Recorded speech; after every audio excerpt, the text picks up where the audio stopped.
আজকে যেহেতু শুক্রবার তার জন্য ঘরটা একদম পরিষ্কার করে নিলাম। আমি জানি শুক্রবার দিন নাকি ঈদের দিন, তার জন্য আমি নতুন বেড কভার বিছিয়ে সুন্দর করে শোকেসগুলা গুছিয়ে রেখে দিয়েছি। ঈদের দিন বলে কথা, বাচ্চাদের জন্য মুরগির মাংস রান্না করে নিচ্ছি। হ্যালো এভরিওয়ান, আসসালামু আলাইকুম। সবাই কেমন আছেন? আশা করি সবাই ভালো আছেন। আজকে যেহেতু শুক্রবার, সকাল সকাল ঘুম থেকে উঠে চা নাস্তা করে কাজে ব্যস্ত ছিলাম। ভাবলাম কাজ করতে করতে আপনাদের সাথেও শেয়ার হয়ে যাবে। এদিকে পুরানা বেড কভার তুলিয়ে আমি নতুন বেড কভার বিছিয়ে নিয়েছি। বলেছিলাম না ঈদের দিন বলে কথা, শুক্রবার নাকি ঈদের দিন। আজকে ভাবলাম শুক্রবার দিন আমি কি কি কাজ করি সব কাজ আপনাদের সাথে শেয়ার করব। পুরানা বেড কভার উঠিয়ে আমি সুন্দর নতুন বেড কভার বিছিয়ে দিয়েছি। এদিকে রায়ান সোনা আমার পিছে পিছে হাঁটছে, আবার ক্যামেরার দিকে দেখছে যে আমি কি করছি কাজ, বুরগা পরে।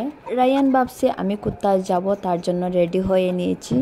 এদিকে ভাবছি ঘরের লুকটা আমি চেঞ্জ করব, তার জন্য টেবিলটা আমি অন্য জায়গায় রেখে দিব। আমার একটা অভ্যাস, আমি ঘরের কতদিন পরে পরে নতুন লুক করে নিই। আমাদের মেয়েদের তো আর কোনো কাজ নেই, ঘরটাকে সুন্দর করে পরিপাটি করে রাখা, এইটাই আমাদের কাজ। এদিকে আমি ভাবছি টেবিলটা এখানে রাখলে সুন্দর হবে, তার জন্য টেবিলটা এখানে রেখে দিয়েছি। একটা ফুলের টব দিয়ে দিয়েছি, দেখতে অনেক সুন্দর লাগছে, তাই না? বাচ্চাদেরকে বলছি বাইরে গিয়ে খেলাধুলা করো, আমি ঘরটা পরিষ্কার করে নেই, তারপরে তোমরা খেলাধুলা করবে এখানে। বাচ্চারা তো ঘর ছাড়া খেলাধুলা করতেই চায় না। রায়ান ওদেরকে ডিস্টার্ব দিবে বলে আমি রায়ানকে ঘরে নিয়ে আসছি। এইদিকে আজকের কাজ করা পুরা ঘর আমি দেখিয়ে দিচ্ছি কি কি করছি কাজ। এদিকে রায়ান বসে বসে আমার মোমবাতিটা একদম ভেঙে ফেলছে। আমি কাজ করছি, রায়ান আমার পিছে পিছে কাজ আমার আরও বাড়িয়ে দিচ্ছে। রায়ানকে বললাম বাবা তুমি ঘরে যাও, ও যেতে চায় না, ও আমার কাছে থাকবে, ও ভাবছে আমি কোথাও যাব। এদিকে আমার শোকেসের লুক দেখতে পাচ্ছেন, বাসনগুলা সুন্দর করে গুছিয়ে রেখে দিয়েছি।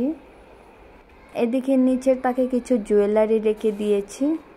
ঘরের জিনিস গুছানো থাকলে অনেক সুন্দর লাগে, বাচ্চারা যখন নাড়াচাড়া না করে।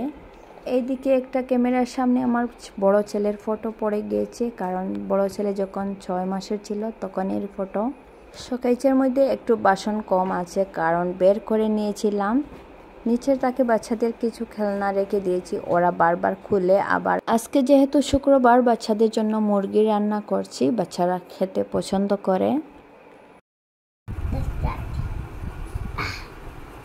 গাইজ এই দেখতে পাচ্ছেন আরিয়ানে এখানে কি করছে, ডালিম আর তরমুজ একসাথে মিশিয়ে মাখামাখি করছে। এটা নাকি আরিয়ান জুস বানিয়েছে। আরিয়ান এটা কি জুস? এইটা আবার এইভাবে কেউ জুস খাবে বলো? এটা তো আমি খাবো না, আরিয়ান খাবে জুস। আরিয়ানের জুস আরিয়ান খাবে, তাই না? ডালিম আর এখানে এক পিস খেয়ে নিব, কারণ সকাল থেকে আমার কিছু খাওয়া হয়নি। এখন বাজে প্রায় 1টার মতো, বাচ্চারাও জুম্মাতেই চলে গিয়েছে। আর আমি এখন এখানে মাংস বোনা রান্না করব, আর এখানে একটু একটু এনার্জি নিব। এখানে মুরগি মাংস রান্না করছি।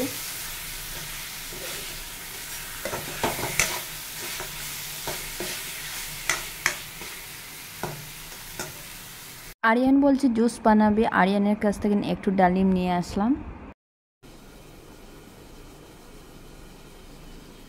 হয়ে যাবে? তোমার তো সব খেয়ে নিয়েছো, আমার কাছ থেকে তুমি নিয়ে যাবে এখন একটু। হ্যাঁ, মাকে খেতে দিবে না?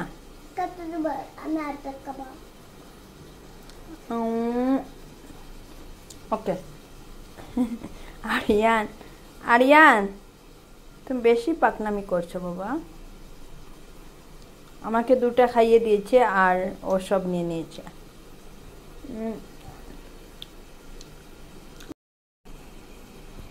এদিকে তানবীর জুম্মা থেকে চলে আসছে, আসার টাইমে ছানা নিয়ে আসছে। এখন আমরা মা ছেলে মিলে খাওয়া দাওয়া করছি। এই বয়েল ছানার মধ্যে একটু পেঁয়াজ, একটু শুকনা মরিচ থাকলে আরও বেশি ভালো লাগে।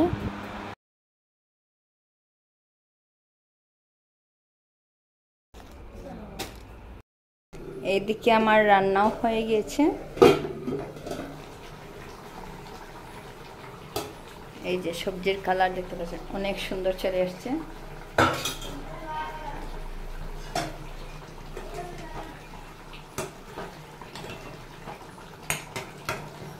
আজকের জন্য এতটুকু, দেখা হবে অন্য একটা ব্লগের সাথে। ততক্ষণ পর্যন্ত সবাই ভালো থাকেন, সুস্থ থাকেন। আল্লাহ হাফিজ।